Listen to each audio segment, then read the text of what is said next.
Hi folks, my name is Richie Ireton. I want to welcome you to the video edition of the North Shore Tab. Last year, sometime in the summer, I started producing some videos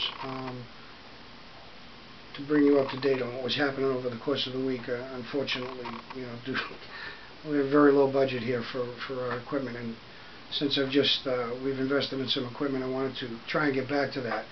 So what we're going to do here, the format of this is really going to start on Sundays. We're going to only issue the video format on Sunday.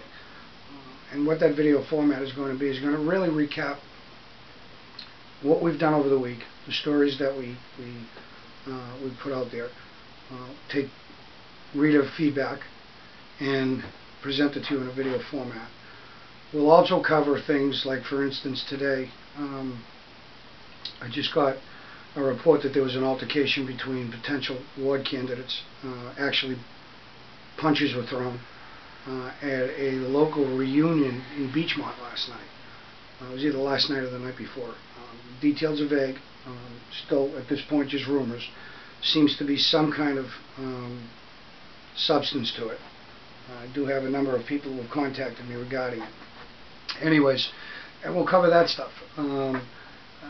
Quite frankly, I'm tired of writing, and I'm pretty sure that a lot of people are happy to hear that. Well, some people are happy to hear that. Yesterday, or the day before, I wrote a story regarding the Shipwreck Lounge. We'll be covering that.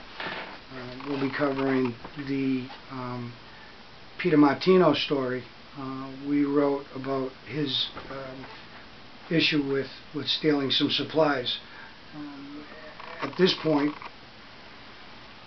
what people are saying is they're sending in a tremendous amount of information that I really didn't know about Mr. Martino and what he's doing during the day as a truant officer, what he's not doing. So that'll be another story we cover. And of course, we're going to cover one of the most important stories, and that is the relationship, the discovered relationship between, well, it's not even discovered. I mean, you folks knew what was going on. It just took someone to grab a couple of pictures and a video, and I have to tell you, it's not the issue of the relationship for me. I could care less. What it is everything that Ms. Giardella has received by way of her career, her salary, what her aunt received, which was an astronomical amount of money for that moderate home. Moderate at best. $600,000 for a two-family home at a time when people's homes were being foreclosed on, they were losing them, their taxes were going through the roof, they were being assessed ridiculous amounts of money, but yet the property values were just tanking. And when that house was realistically only worth some 275 or maybe 200 at the max, at the top 275, this woman received a check from the city of Revere under a taking for $600,000. Turns out that this woman is Laurie Giardella's aunt, and it turns out that was also the mayor's admin, her secretary. The biggest problem here now, the feedback that I'm getting right now from people, is that Mayor Ambrosino also, along with the city council, there were some councilors that were jumping off, didn't want any part of it, but kind of went along to get along, as it were, in the city. The 30,000 or some odd paving. Now, I'm like the IRS. I round up. It's not exactly 30,000. Could be slightly more, could be slightly less, but it's right within, 1 or 2,000 of that 30. The mayor gave Mrs. Gallagher an additional $30,000 to move out of 22 Roosevelt when they took the house. The thing was, when they took the house, Mrs. Gallagher didn't live there, and she hadn't for some time. Actually, she had moved from that house before the city was even planning to take the home.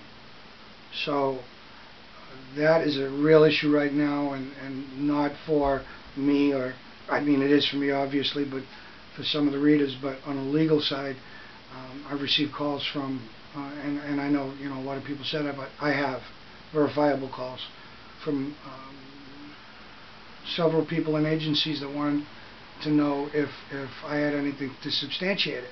And I basically gave them everything, told them and gave them what I had, and said that, it's not necessarily the case that a crime was committed at the sale of the home, the $600,000, but the $30,000 that was provided as part of that sale may have been fraud.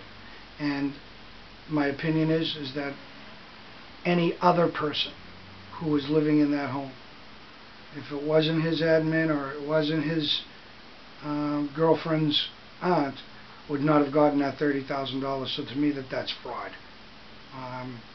The relationship with Miss Giardello enhanced Miss Gallagher's financial position with the city. And I'm convinced that happened. So, anyways, this is what you're going to get on Sundays. Right now, this is the intro. I'm going to put this up, work on some files. I got some video today from a house on the corner of Malden Street and Revere Street. Malden Street and Broadway.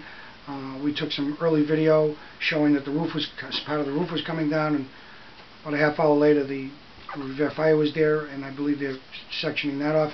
Took some video of a Revere police officer. Surprisingly enough, maybe not surprisingly enough, I shouldn't paint them with the one stroke. Actually removing a street light that had blown over in the storm on, I think it was American Legion Highway, corner of American Legion Highway and Winthrop Ave. The officer actually got out of his vehicle and did what a quality officer would do, and physically picked that, and it wasn't a light, it's a street light, red, green, and yellow, and picked it up and moved it onto the sidewalk because it was laying in the street, instead of just sitting in the vehicle and calling in some emergency crew. Kudos to, I don't know who the officer was, quite frankly. I've never seen him before. Also have some video of some other signs that were blown down, some limbs that were blown down, and some of the light damage that's been done. Again, my name is Richard Ireton. I want to welcome you. I hope you enjoy the video segment wrap-up of the week before and what's planned to come. Tune back in this afternoon. We'll have more. Have a good day.